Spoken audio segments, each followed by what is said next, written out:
हर रोज एक नई कहानी देखने के लिए चैनल को सब्सक्राइब करें और बेल आइकन दबाना ना भूलें। बहुत समय पहले की बात है। एक छोटे से गांव में एक गरीब किसान रहता था। उसके पास थोड़ी सी जमीन थी जिस पर वह दिन रात मेहनत करता, लेकिन उसकी फसल इतनी नहीं होती कि उसका परिवार ठीक से पेट भर सके। किसान के 3 बेटे थे, लेकिन सबसे छोटा बेटा बड़ा ही चतुर और समझदार था। उसका नाम रामू था। रामू बचपन से ही अपनी बुद्धि के लिए गांव में मशहूर था। एक बार गांव के बड़े जमींदार ने किसान से कहा, अगर तुम समय पर मेरा कर्ज नहीं चुका पाए तो तुम्हारी जमीन मैं अपने नाम कर लूंगा। बेचारा किसान परेशान हो गया। उसके पास कर्ज चुकाने के लिए न धन था और न ही कोई उपाय। रामू ने अपने पिता को चिंता में देखा तो कहा, पिताजी, आप चिंता मत कीजिए, बल्कि उसे जाकर कह दीजिए, मुझे एक और मौका दीजिए, मैं आपका कर्ज वापस कर दूंगा। बेटा, उसके बाद भी अगर फसल अच्छी तरह तैयार नहीं हुई तो हमारा क्या होगा? पापा, मेरी पढ़ाई अब पूरी हो चुकी है। अब कुछ ही खेती की पढ़ाई बाकी है। मैं पूरी करने के बाद आपका साथ दूंगा और अच्छी तरीके से खेती तैयार होगी और हमारे पास पैसे ही पैसे होंगे। किसान को अपने बेटे पर भरोसा था, इसलिए उसने बेटे की बात मान ली। फिर वह जमींदार के पास जाता है और कहता है, जमींदार, इस बार कोई अच्छी खेती नहीं हुई है। आप मुझे सिर्फ एक मौका दे दो।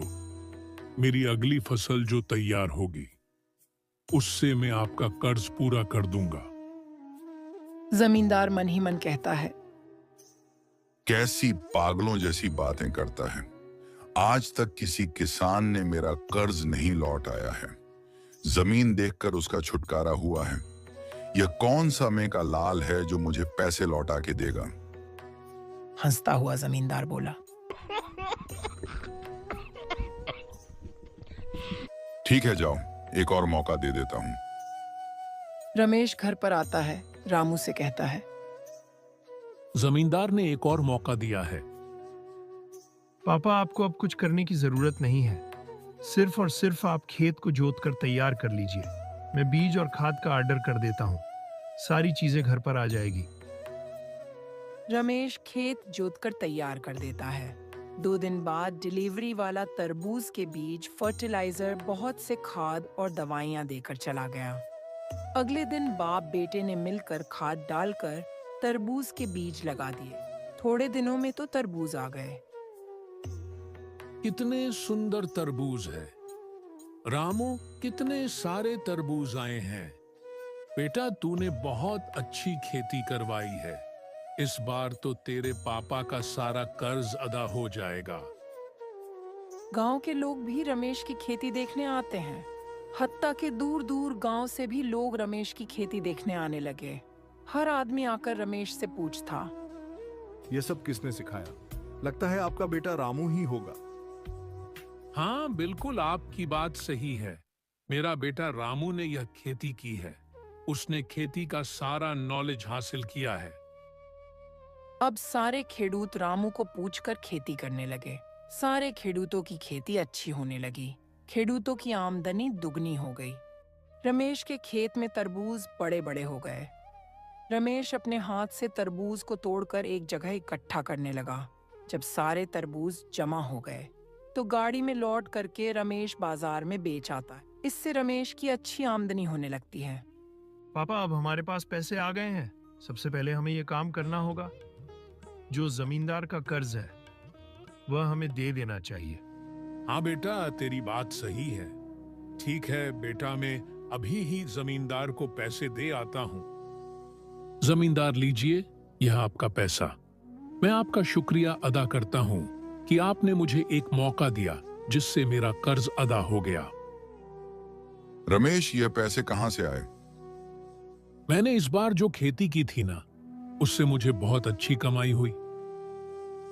आज तक कोई किसान नहीं आया जिसको अच्छी कमाई हुई हो। ये सब कैसे हुआ? मेरा छोटा बेटा मोनू ने यह खेती की थी। चल, तेरे बेटे मोनू से मुझे मिलना है। जमींदार और रमेश दोनों मोनू के पास आते हैं। तूने ऐसी खेती का नॉलेज कहां से हासिल किया? जमींदार, मैंने खेती की पढ़ाई की है। अच्छा, बहुत होशियार और चालाक बनता है। मैं तुझे 3 पहेलियां पूछता हूं। अगर तूने तीनों पहेलियों का सही जवाब दे दिया तो मैं तुझे बहुत बड़ा इनाम दूंगा। जमींदार, ये बात मुझे मंजूर है। जमींदार ने पहली पहेली पूछी। ऐसी कौन सी चीज है जो चलती नहीं फिर भी हर समय आगे बढ़ती रहती है? रामू ने मुस्कुराते हुए कहा, वह समय है। अच्छा, बहुत होशियार है। सुन दूसरी पहेली। ऐसी कौन सी चीज है जो जितनी ज्यादा हो उतना ही कम दिखाई देती है?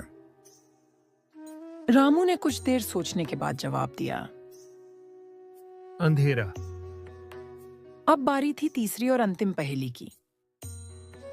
ऐसी कौन सी चीज है जो अमीर के पास भी होती है और गरीब के पास भी, लेकिन अमीर उसे छुपाता है और गरीब उसे दिखाता है?